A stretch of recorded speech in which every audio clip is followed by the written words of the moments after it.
তুমি কি আবার মহারাজের ঘরে গেছিলে নাকি? আরে ওকে কি আবার দু কথা শুনিয়ে এলে? পূর্ণিমা, গতকাল রাত্রে অনেক কষ্টে কিন্তু মহারাজকে আমি এই বাড়িতে নিয়ে এসেছি। হ্যাঁ, ওকে নিয়ে কিন্তু আমার অনেক চিন্তা। এর মধ্যে তুমি আবার ওকে তাতাতে যেও না, তাহলে কিন্তু অনর্থ হয়ে যাবে।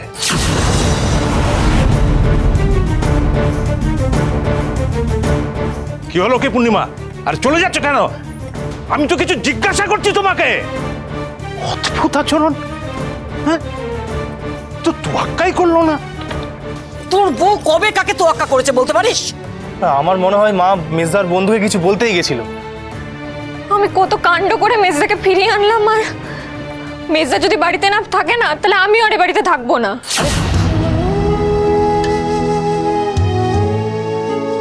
দেখ মিলি, তোর মেজদাকে নিয়ে আমরা সকলে চিন্তিত। তার মাঝখানে তুই যদি মা এই সমস্ত কথা বলিস, তাহলে কি আমাদের ভালো লাগে বল? আমারও আর ভালো লাগে না ঠাম্মি, যে সবার জন্য ভাবে, সবার জন্য এত কিছু করে, সে কেন শুধু কষ্ট পাবে? মিলি, এই প্রশ্ন তো আমিও করে গেছি রে এত বছর ধরে ঠাকুরের কাছে। তারপরেই তো তোর বন্ধুকে পেলাম ওই মা সিদ্ধেশ্বরী মন্দিরের সামনে। আমার মন বলছে, আমার বিশ্বাস, তোদের পূজা বন্ধু তোদের তোদের মেজদার সমস্ত কষ্ট ভুলিয়ে দেবে। দেখিস, ঠিক দেবে। বলছিলাম কি, এই কফির মাগ দুটো একটু ধরবেন?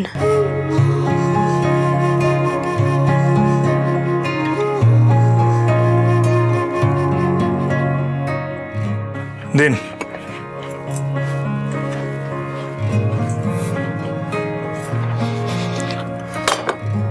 আপনাকে তো ধরতে হবে মনে হচ্ছে। ধরবো? না না, আমি পারবো।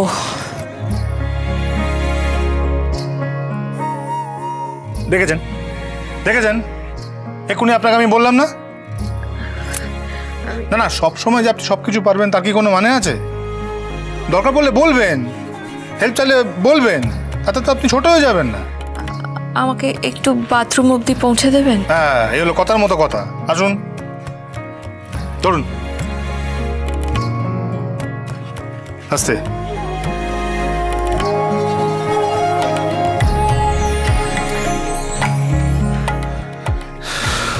শুনুন, বলছি দরজাটা খুলে রাখবেন। হ্যাঁ, মানে দরজাটা ভেজিয়ে রাখবেন। আপনার শরীরটা ভালো নেই, মাথা ব্যথা ঘুরছে, কখন ভেতরে দুম করে পড়ে যান, সেই জন্য বলছি আর কি। ঠিক আছে, দিচ্ছি না। হুম।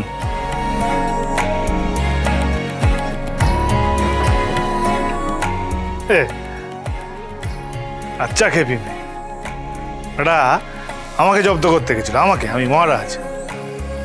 এখন নিজে কেমন জব্দ হয়ে গেছে। শুনছেন? হ্যাঁ বলুন। আমি না বাথরুমে কিছু নিয়ে ঢুকিনি, একটু তোয়ালেটা এনে দেবেন? হ্যাঁ দিচ্ছি।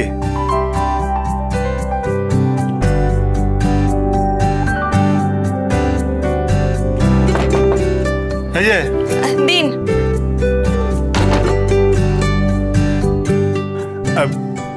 বলছি, শাড়ি দেবো নাকি? পারবেন দিতে? কেন পারবো না, এই আবার কি কথা? টাওয়েল দিলাম, শাড়ি দিতে পারবো না? ঠিক আছে, দিন তাহলে। হ্যাঁ ঠিক আছে।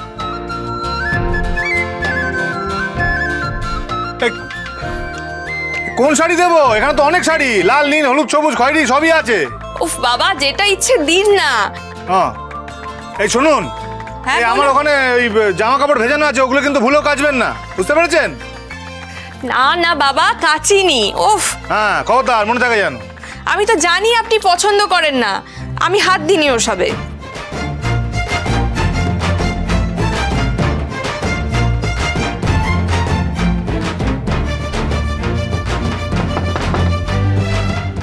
নিন, ধরুন। বলছি শুনুন না, আবার কি হলো? আমাকে একটা পেটিকোট আর একটা ব্লাউজ দেবেন? হ্যাঁ ঠিক আছে, দিচ্ছি।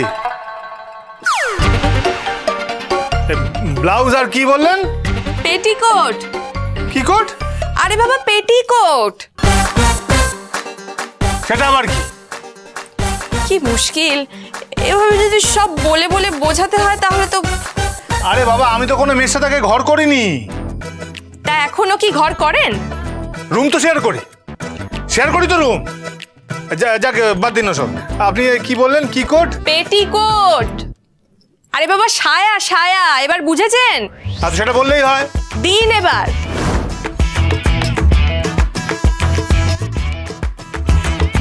এই কোন ব্লাউজ, কোন পেটিকোট? আরে আপনার যেটা মনে হয় দিন না।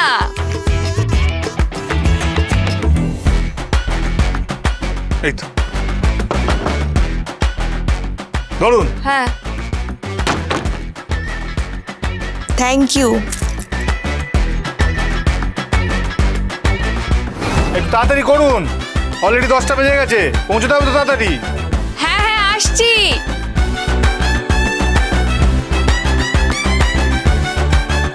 বাবা আমার ব্যাগ গুছিয়ে ফেলি, শাশুড়ি ঠাকুরানের বাড়ি থেকে সোজা গ্রামের বাড়ি চলে যাবো, কোনোদিনও এই বাড়িতে ফিরবো না। হ্যাঁ হ্যাঁ।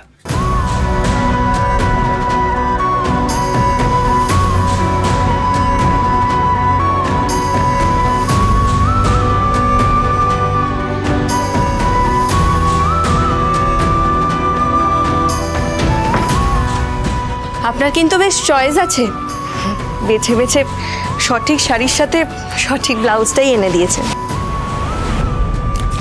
আমি অলরাউন্ডার, বুঝেছেন? নিন তাড়াতাড়ি সব গুছিয়ে নিন।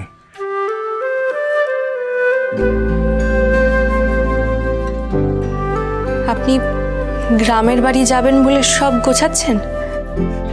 ইয়েস।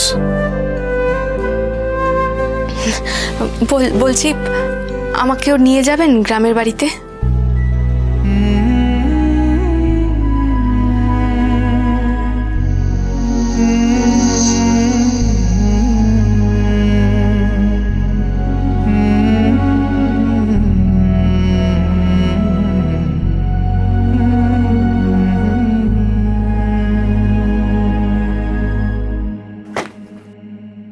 থাক থাক থাক মা, থাক থাক। ঠিক আছে ঠিক আছে, সাবধানে যাস। হ্যাঁ, খুব আনন্দ করবি কিন্তু।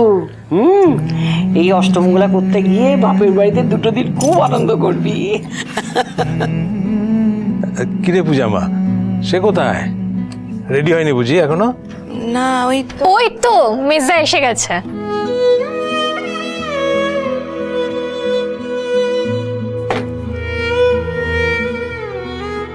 আচ্ছা ঠাম্মি, অষ্টমঙ্গলে কদিন থাকতে হবে?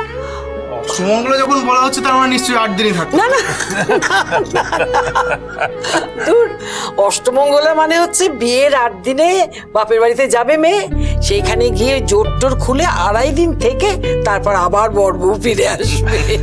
বাবা, 2.5 দিনের জন্য এত বড় বড় ব্যাগ?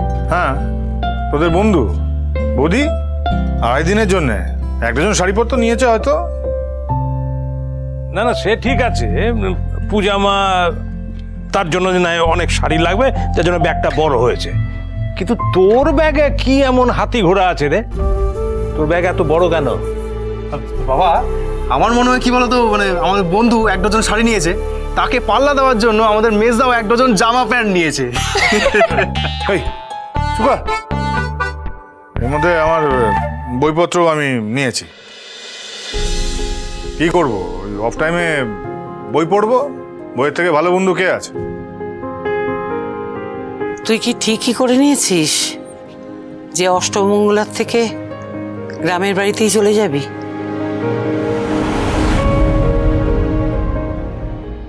বলছি ওই ঠাম্মির ব্যাগপত্র সমস্ত ঠিকভাবে গুছিয়ে টুছিয়ে দিবি, আর ঠিক সময় পূজাদের বাড়িতে পাঠিয়ে দিবি। তারপরে ওখান থেকে আমি আর ঠাম্মি গ্রামের বাড়িতে চলে যাব। যাকে পূজারিনীর থেকে যে পূজা হয়েছে এটাই অনেক।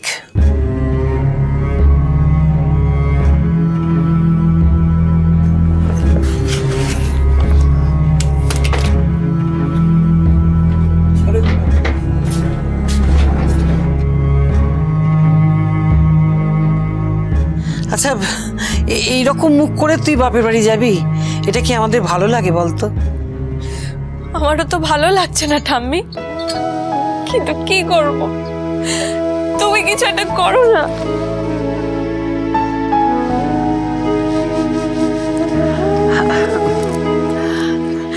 নিজের বরকে তো কদিনে চিনলি, হ্যাঁ এটুকু তো বুঝতে পেরেছিস যে ওর মাথায় ভূত চাপলে না মানে খুব কঠিন।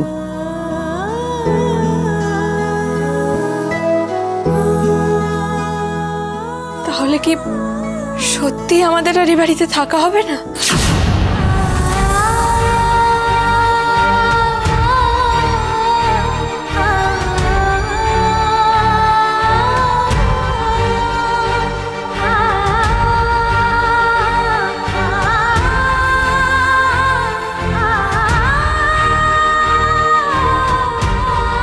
আমি তোকে কখনোই এ বাড়ি থেকে চলে যেতে বলিনি মহারাজ।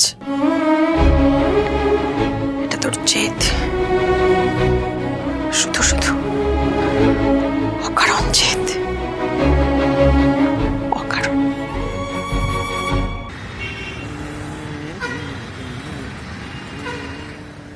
আপনার শরীরটা ভালো নেই, তাই জন্য ক্যাব বুক করলাম। আপনি এমনিও আজকে ঝন্টুকে নিয়ে যেতেন না। কি করে বুঝলেন? এতে না বোঝার কি আছে? আপনি তো ঠাম্মিকে বলেই দিয়েছিলেন অষ্টমঙ্গলার পর সোজা গ্রামের বাড়িতে চলে যাবেন। সেখানে নিশ্চয়ই ঝন্টুতে চেপে যাবেন না? বাবা, এক বোতল পুরো ছাঁটিয়ে দিয়ে আপনার মাথায় বুদ্ধি বেড়ে গেছে দেখতে পাচ্ছি। হ্যাঁ, আসলে আপনার সাথে চলতে গেলে একটু বুদ্ধি করেই চলতে হয়।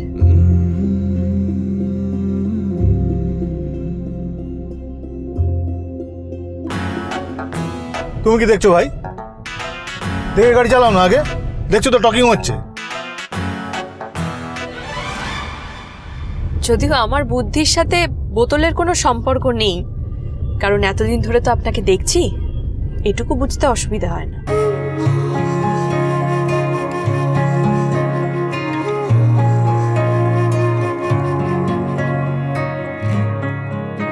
কেমন কেমন সব কথা বলছে, ঠিক ঝগড়া না আবার খোঁচাও না।